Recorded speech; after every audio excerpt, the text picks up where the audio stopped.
Hay una pregunta que, creo, nos hacemos todos los que pensamos en la educación. Una que va más allá de los contenidos o las planificaciones. Y es, ¿cómo podemos pensar la justicia educativa no como un ideal abstracto allá lejos, sino como un compromiso de todos los días, en el aula? De eso vamos a conversar hoy. Para esta exploración nos vamos a guiar por un texto que es corto, pero de verdad potentísimo. Se llama Un zapato perdido, de Pablo Gentili. Es una mirada muy nuestra, muy latinoamericana, y nos pide algo que parece simple, pero es radical. Mirar de cerca la experiencia concreta de la desigualdad. Exacto. Y para llegar a esa imagen tan fuerte del zapato perdido, primero tenemos que entender por qué hay tantos pies descalzos para empezar, ¿no? Totalmente. Porque la idea de Gentili es súper potente, pero para entenderla bien, como decís, hay que dar un paso atrás. Hay que ver las grandes teorías que explican cómo funciona esta maquinaria que es el sistema educativo. Y ahí, bueno, es inevitable hablar de sociólogos como Pierre Bourdieu. Él, digamos, le quitó a la escuela esa aura de ser el gran ecualizador social Ajá. y la mostró como lo que a menudo es, un mecanismo muy sofisticado para que todo siga más o menos igual. A ver, arranquemos por ahí. Entonces, la escuela nos promete a todos un piso parejo, ¿no? Esa es la idea. Que no importa de dónde vengas, acá tenés tu oportunidad. Pero, ¿qué pasa si en su funcionamiento, en sus reglas no escritas, el sistema en realidad refuerza las diferencias con las que cada estudiante llega a la puerta?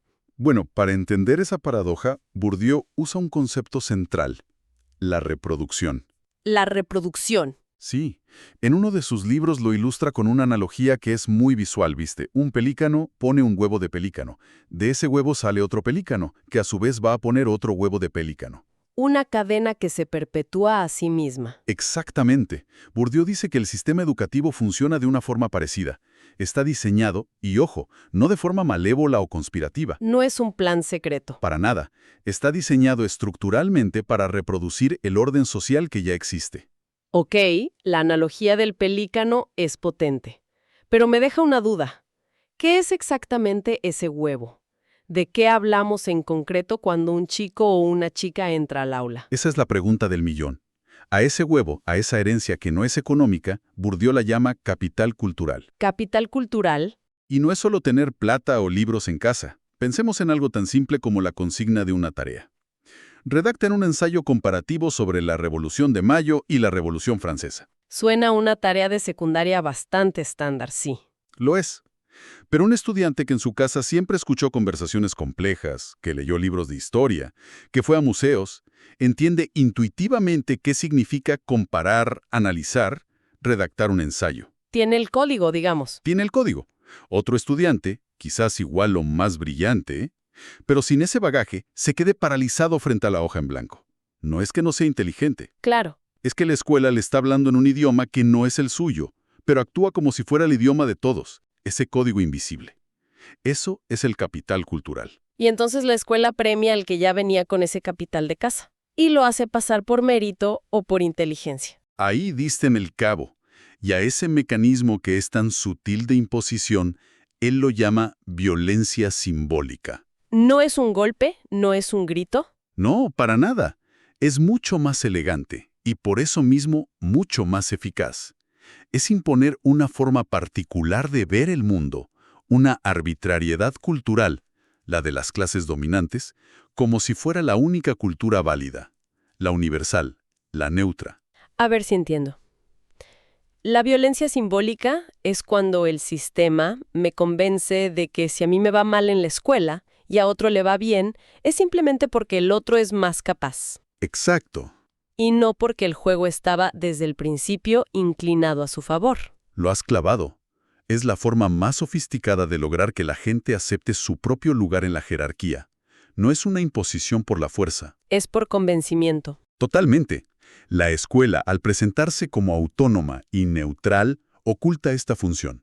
Y así legitima la desigualdad social transformándola en una supuesta desigualdad natural de talentos. Pero esto suena increíblemente determinista. O sea, estamos diciendo que no hay escapatoria.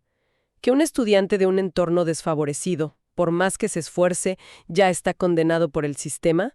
Es la crítica más común y es muy válida, ¿eh? Bourdieu se enfoca tanto en la fuerza de la estructura que a veces la agencia individual parece desvanecerse. Claro. Él diría que sí, que existen las trayectorias improbables, los que le ganan al sistema, pero son la excepción que confirma la regla. Entiendo. Su punto no es que sea imposible, sino que el sistema está diseñado para que lograrlo sea algo heroico, excepcional, en lugar de ser la norma. Nos muestra la cancha inclinada, no dice que sea imposible meter un gol desde abajo. Entiendo el punto de Bourdieu sobre cómo la escuela valora un tipo de cultura, pero a veces siento que es algo más que eso.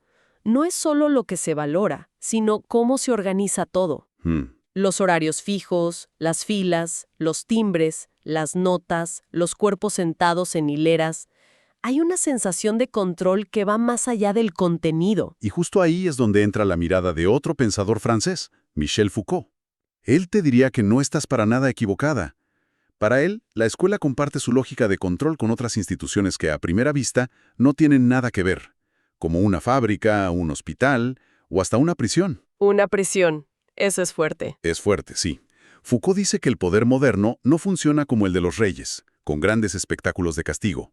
Es un poder mucho más discreto, capilar, que busca crear cuerpos dóciles y útiles. Y para eso, usa técnicas muy específicas. Una es la vigilancia jerárquica. como en una empresa, que está el supervisor, el gerente, el director, cada uno mirando al de abajo. Exactamente. Una pirámide de miradas. Y la otra técnica clave es la sanción normalizadora. Sanción normalizadora. Sí. Y acá lo interesante no es tanto el castigo por el castigo mismo, sino corregir al que se desvía de la norma, para que vuelva al carril. No se busca vengar una ofensa, se busca enderezar una conducta. Y el modelo arquitectónico perfecto que une todo esto es el panóptico. El panóptico. Una idea del filósofo Jeremy Bentham. Imagínate una prisión circular con una torre de vigilancia en el centro. Desde la torre, un solo guardia puede ver el interior de todas las celdas. Pero los prisioneros... Los prisioneros en las celdas no pueden ver si el guardia los está mirando en ese preciso momento. Ah, claro. La sola posibilidad de ser observado hace que el prisionero interiorice la vigilancia, se autodiscipline. El poder se vuelve automático y anónimo. Un momento. Cuando hablas de esa sanción normalizadora, no puedo evitar pensar en la famosa curva de campana que usan algunos profesores para calificar. Sí. Esa idea de que tiene que haber un porcentaje de reprobados, uno de normales y uno de excelentes. ¿Ese es el mecanismo en acción? Es un ejemplo perfecto. Es el poder disciplinario en su máxima expresión. Y la ceremonia donde todo esto cristaliza es el examen. El examen. Para Foucault, el examen es un ritual brillante. Combina la vigilancia, te estoy observando, con la sanción normalizadora, te estoy midiendo contra una norma. Te compara. Te hace visible, te documenta, te compara, te clasifica y finalmente traza una línea entre lo normal y lo anormal, el que aprueba y el que reprueba. Te convierta en un caso que puede ser analizado y gestionado. Y esa idea de un poder que observa para clasificar y normalizar nos lleva de vuelta, ahora sí, al corazón del texto de Pablo Gentili, a su mirada normalizadora. Sí. Nos lleva a la anécdota del zapato perdido. Es que es una metáfora demoledora. Gentili nos pide que imaginemos esta escena. Estamos en un centro comercial y vemos a un nene de clase media, bien vestido, pero con un pie descalzo. ¿Qué sentimos? Incomodidad, preocupación. Es una anomalía. Algo está fuera de lugar, hay que solucionarlo. Ese pie perdió un zapato.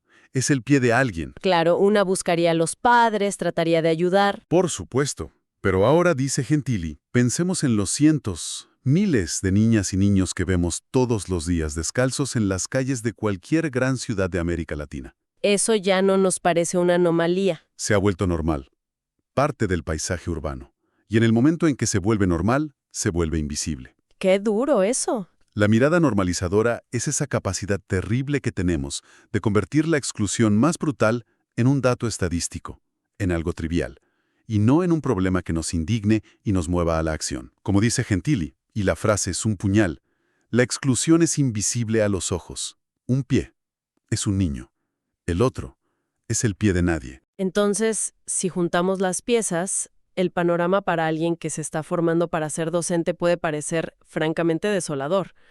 Parece que están por entrar a una maquinaria gigante de reproducción social y de normalización que les precede y les supera. ¿Qué se hace con todo esto? Y es una dificultad real, no hay que negarla. Bourdieu es muy claro en esto. La autonomía relativa del sistema escolar, esa apariencia de independencia, es justo lo que le permite servir tan bien a los intereses dominantes. Porque parece un campo neutro de mérito. Exacto. Entonces su función reproductora queda oculta, y el personal docente, a menudo con las mejores intenciones del mundo, puede terminar siendo un agente de esa reproducción. Sin quererlo. Claro, aplicando criterios de evaluación que, sin darse cuenta, privilegian al que ya llegó privilegiado. Pero acá es donde la propuesta de Gentili es un sacudón, es una interpelación directa, ¿no? Él no se queda en la descripción fría del sistema, Para nada. sino que nos pregunta directamente por nuestra responsabilidad, la ética y la política, como educadoras y educadores. Totalmente. La invitación de Gentili es a un cambio de enfoque radical. Es dejar de pensar la justicia como una gran teoría abstracta y empezar a verla como una práctica cotidiana, un compromiso del día a día en el aula. Es lo que se resume en esa guía tan simple y tan profunda.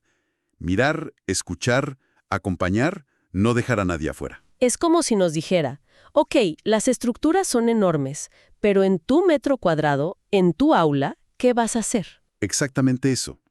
Es un acto político deliberado, de reconocer los cuerpos, las emociones, los nombres que no se pronuncian, las miradas que faltan. Es hacer el esfuerzo consciente. Sí, un esfuerzo consciente por ver a cada uno de esos pies descalzos que la normalidad ha vuelto invisibles. Y esto duele, ¿eh? Pensemos en las reuniones de docentes. A veces se habla de los chicos del barrio X, como un bloque, Como si fueran todos iguales. casi como si su destino ya estuviera escrito. Ese es el momento preciso en que la mirada normalizadora está operando, borrando a cada niño y niña individual detrás de la etiqueta. Y eso nos lleva a las preguntas que Gentili y las notas para esta sesión dejan picando. Preguntas que son especialmente potentes para quienes se están formando. Por ejemplo, ¿qué promesa sostiene hoy la escuela de verdad? O esta otra. ¿Qué miradas deberíamos recuperar para educar en contextos tan desiguales? Son las preguntas fundamentales y no tienen una respuesta fácil ni única. Lo que Gentili nos dice es que la respuesta está en la acción, Ajá. en reconocer la potencia política de nuestra labor.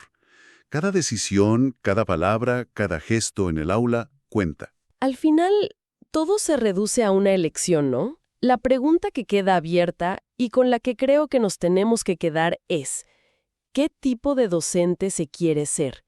¿El que usa estas herramientas de Bourdieu y Foucault para cuestionar esa mirada normalizadora y hacer visible lo invisible?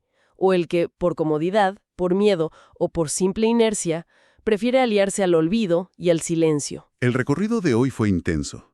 Partimos de la necesidad de pensar la justicia educativa en el gesto cotidiano y terminamos desarmando estas grandes estructuras teóricas que nos muestran por qué eso es tan difícil y a la vez tan urgente. Sí. En síntesis, vimos dos conceptos que funcionan como pinzas sobre la experiencia escolar. Por un lado, la violencia simbólica de Bourdieu. Ese mecanismo que hace que la desigualdad social se sienta como un resultado justo del mérito individual. Y por otro, la mirada normalizadora. La de Foucault y Gentili. Exacto. La que describió Foucault y Gentili aplicó a nuestra realidad, que tiene el poder de hacer que la exclusión más terrible se vuelva parte del paisaje, hasta que dejamos de verla. Y la conclusión, o al menos la que a mí me queda, es que aunque el peso de la estructura es inmenso, la reflexión de Gentili nos devuelve la pelota al aula. Sí. Devuelve la posibilidad y la responsabilidad de la acción al gesto, a la palabra, a la mirada. El desafío no es solo entender el sistema, sino decidir conscientemente, cada día, cómo actuar dentro de él. Y quizás, para un pensamiento final, podríamos darle una última vuelta. Todas las fuentes que analizamos se centran en cómo el sistema educativo ve, clasifica y a menudo excluye al estudiantado. Cierto. Pero ¿qué tal si invertimos la pregunta? ¿Cómo ve el estudiantado al sistema? Es una buena pregunta. Sí, como sugiere Gentili, quienes han sido sistemáticamente excluidos aún reconocen en la escuela una promesa incumplida, pero también un horizonte posible. ¿Qué nos dice ese acto de seguir creyendo en la educación, a pesar de todo, sobre la increíble resiliencia humana y sobre la inagotable potencia del deseo de aprender?